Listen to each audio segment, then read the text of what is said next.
ఉదయాన్నే పిల్లల lunch box కోసం రకరకాల ఐటమ్స్ అయితే చేయాలి. ఆ ఐటమ్స్ అండ్ వీడియో ప్రెజెంటేషను ఏదైనా రెసిపీ చేసినప్పుడు దాని వెనకాల ఉండే సీన్ ఎలా ఉంటది, అసలు ఎంత మెస్సీగా ఉండిద్ది, ఇంకా ఏం రెసిపీస్ చేశాను ఈ వీడియోలో చూద్దాము. ఉదయాన్నే అయితే 5 గంటలకి స్టార్ట్ అయిపోతుంది. సో 5:30 నుండి నేను వంట చేయడం స్టార్ట్ చేస్తే ఈరోజైతే వెజ్ ఫ్రైడ్ రైస్ ఇంకా దొండకాయ ఫ్రై. సో ఫ్రైడ్ రైస్ కోసం తెల్లగా ముత్యాల్లాగా ఉండే రైస్ కావాలి కాబట్టి దానికోసం విడిగా రైసు, ఇంకా నార్మల్గా అంత ముత్యాల్లాగా కాదు కానీ కొంచెం మసగ్గా ఉండే రైస్ యూస్ చేస్తాము. సో ఆ రైస్ కూడా బాయిల్ చేస్తున్నాను. ఇంకా పునుగుల కోసం ఆనియన్స్ అన్నీ కట్ చేసి పిండిలో వేసి మిక్స్ చేసి, దొండకాయలు నైటే కట్ చేసి పెట్టుకున్నాను. అందుకు పోపు వేసేసి అందులో నుండి పోపు కూడా కొంచెం తీసుకొని చట్నీల కోసం ఆల్రెడీ పల్లీలు వేయించి చట్నీ చేసిన దానిలో ఈ పోపు కూడా కొంచెం యాడ్ చేసేసుకొని ఇక దొండకాయలు వేసేస్తాను.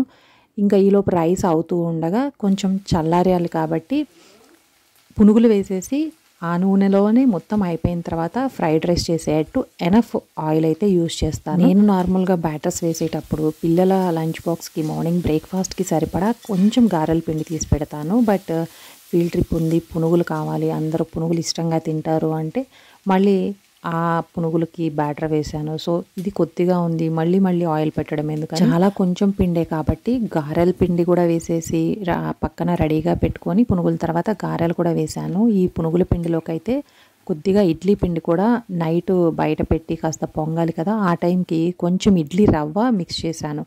1 కప్పు మినపప్పుకి 3 కప్పులు బియ్యం వేసుకొని అది గ్రైండ్ చేసిన దాంట్లో నేనైతే మెజర్ చేయకుండా వేసేస్తాను. కొంచెం ఒక హ్యాండ్ఫుల్గా ఒక గుప్పెడు ఇడ్లీ రవ్వ జస్ట్ కడిగి ఇందులో వేసేస్తే పిండిలోనే నానిపోతుంది. పునుగులు టేస్ట్ బాగుంది. మ్యాక్సిమం అసలు కంప్లీట్గా ఇడ్లీ బ్యాటర్తోనే పునుగులు వేయడానికి ప్రిఫర్ చేస్తాను. అలా వేసి చల్లారిపోయిన తర్వాత కూడా క్రిస్పీగా అయితే ఉండవు కానీ అదొక టేస్ట్తో చాలా బాగుంటాయి. ఇక రైసు ఇగరాలి కదా, ఆ తడి మొత్తం పోవడానికి. ఈలోపు ఆ హీట్కి మూత పెట్టేసి చాలా టైం అయితే ఉడికిద్ది, ఒక 5 మినిట్స్ వరకు. వాటర్ బాటిల్స్కి హాట్ వాటర్ కోసం ఒక గిన్నెలో నీళ్లు పెట్టేసి మూత పెట్టేసి అక్కడ పెట్టేసి ఆల్రెడీ 4 స్టవ్స్ రన్నింగ్లో ఉన్నాయి కాబట్టి అదే పిండి చేత్తో గరిటెలు పట్టుకోవటం, ఇంకా లంచ్ బాక్సులు రెడీ చేసి పెట్టుకున్నవి ఉదయాన్నే వెతుక్కోవాలి. సో నైట్ క్లీన్ చేసి అలా కౌంటర్ టాప్ మీదే బోర్లా పెట్టేసి అలా పెట్టేస్తాను. ఇంకా చట్నీలు మొత్తం అసలు స్ప్రెడ్ చేసి ఫుల్ మెస్సీగా ఎంత ప్లేస్ ఉంటే అంత ప్లేసు బార్కి మనం పరిచిపెట్టేయడమే. నేనైతే అలానే పెట్టేస్తాను. ఇంకా పునుగులు అయిపోయిన తర్వాత మళ్ళీ అందులోనే ఆయిల్లోనే కొద్దిగానే గారెలు వేసుకోవడం. ఈ 1 అవర్లోనే టైం 7:15 కల్లా బస్ వచ్చేస్తే సో 7కి మోస్ట్లీ లంచ్ బాక్స్లో వంట ప్రిపరేషన్ అంతా అయిపోవాలి. బట్ ఎక్కువ ఆయిల్ పెట్టేసి మొత్తం ఒకేసారి వేసేసి మళ్ళీ ఆయిల్ని కాచి ఎందుకని ఇంత ఉదయాన్నే కూడా నేను ఇలానే చేస్తాను. చాలా వరకు నన్ను కూడా అంటుంటారు, ఊరికి 1-2 వేస్తా ఆ బాండీలో ఎంతసేపు వేయాలి అని.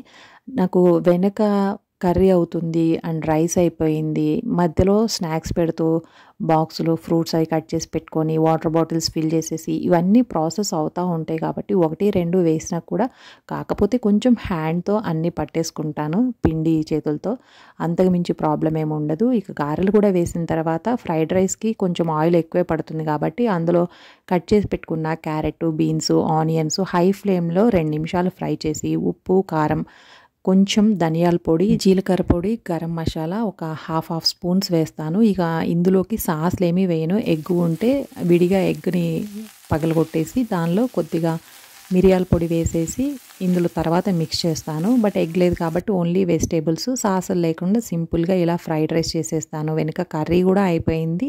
ఇంకేముంది, లంచ్ బాక్స్ అయితే ఎంత ఈజీగా 1 అవర్లో ఏం చేయాలి ప్లాన్ చేసుకుంటే మాత్రం ఈజీగా చేసేస్తాను. ఆల్రెడీ మన ఛానల్లో 30 డేస్ లంచ్ బాక్స్ ఐడియాస్ అయితే లిస్ట్ ఉంది, ఒకసారి ప్లేలిస్ట్ చెక్ చేయండి. మీకు ఈ వీడియో నచ్చితే తప్పకుండా లైక్ చేయండి, షేర్ చేయండి. Thanks for watching.